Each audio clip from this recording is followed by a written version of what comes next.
সবাই সফল? আচ্ছা, এখন আজকের কাজ হচ্ছে যারা সফল হতে পারে নাই, আমাদের স্টার ডায়মন্ড কত বাংলাদেশে এখন পর্যন্ত?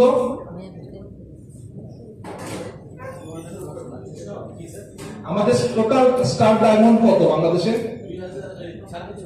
350 প্লাস। তার মানে এই রুমে হওয়ার কথা না। তাইলে আমরা সবগুলো ডায়মন্ড কিভাবে কোয়ালিফাইড স্টার ডায়মন্ড হইতে পারি সেই কাজগুলো করা দরকার, তাই তো? তাহলে কি আমাদের ব্যবসা বাড়বে না কমবে? বাড়বে তো? ওকে। আচ্ছা, আজকে আমরা যেটা বলেছি কিভাবে আমরা কোয়ালিফাই থাকতে পারি প্রত্যেক মাসে। কোয়ালিফাইটা খুব ইজি। একটু আগে আমাদের কেমিস্ট্রি বলে গেলেন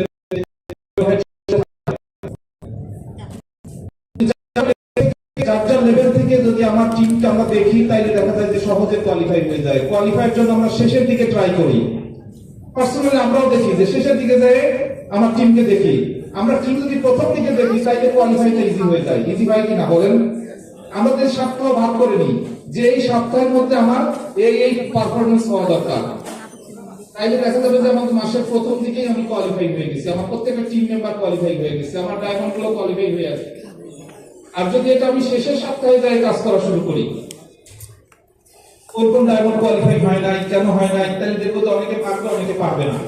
তাইলে আমাদের এই কোয়ালিফাইটা আমরা প্রথম সপ্তাহ থেকে শুরু করবো, দরকার হলে ভাগ করে নিব। প্রথম সপ্তাহের মধ্যেই আমরা চেষ্টা করবো যে যার যার পার্সোনাল কোয়ালিফিকেশন জন্য করে ফেলে।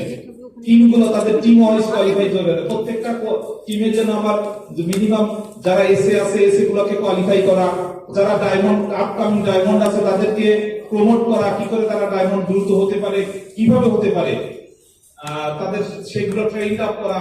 আর কি অবস্ট্রাকলস আছে, বাধা, আর যা আগায় যাওয়ার পথে বাধা আছে সেগুলো নিয়ে তাদের আমরা নলেজ দিতে পারি।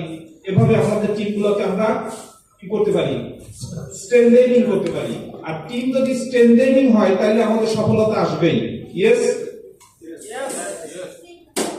আর এখানে সবচেয়ে বেশি কাজ হচ্ছে সেটা হচ্ছে একটু আগে যেটা আমি সবসময় জিনিসটা খেয়াল করি যে ডিস্ট্রিবিউটর সবসময় প্রমোট করতে হবে, ডিস্ট্রিবিউটর তৈরি করার জন্য। সেটা মানে প্রতিদিন টার্গেট করতে হবে যেন নতুন যেন ডিস্ট্রিবিউটর তৈরি হয়, নতুন যেন ডিস্ট্রিবিউটর তৈরি হয়।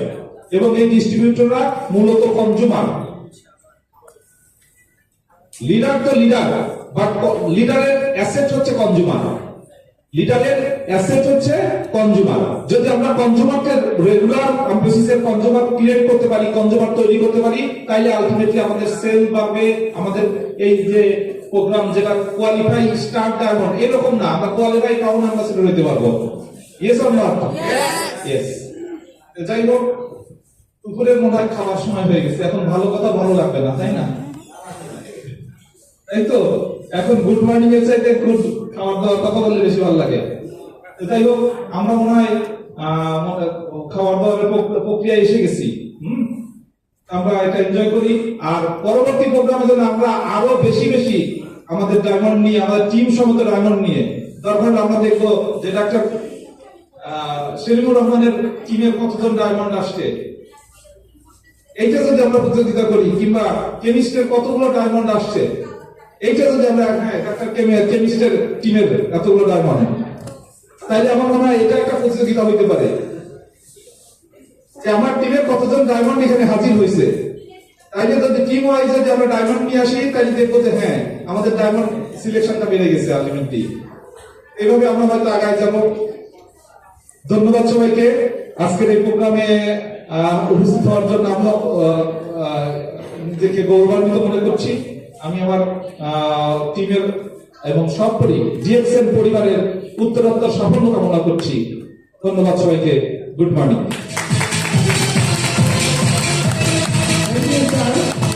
যদিও